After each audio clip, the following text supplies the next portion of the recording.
Now understand, there are probably, I think, 26 vitamins and a whole bunch of other minerals that our cells require to do their jobs properly. But let's just look at one. Let's just look at vitamin D. And if we look here at vitamin D, we see if you take a blood test and it comes back right here at 10 nanograms per milliliter, you are severely deficient. Okay, if it's less than 15, there is a risk of rickets disease. This is a disease we used to see a long time ago before we figured out this vitamin D thing. And rickets, essentially, the bones, I don't know if you guys know what rickets is, but the bones essentially get very weak.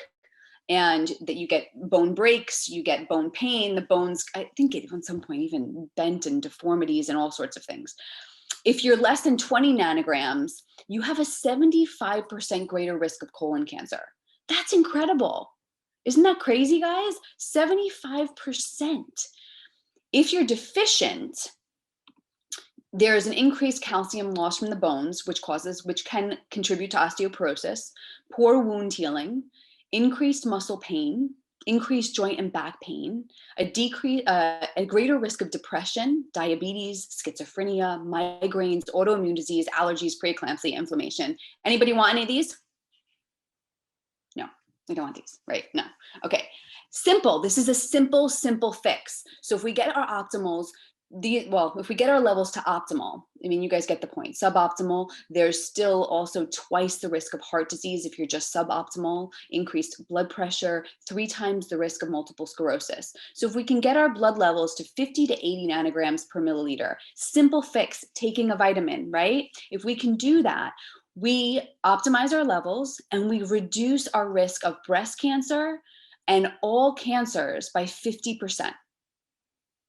I mean, that, if you think about the investment, if we were to get cancer, what it takes, the emotional toll on our families, the financial cost, the time off from work, the physical strain on the body, by simply taking a vitamin that I think costs on average $26 a bottle or something, we can prevent all of that heartache and all those resources by just doing some simple prevention.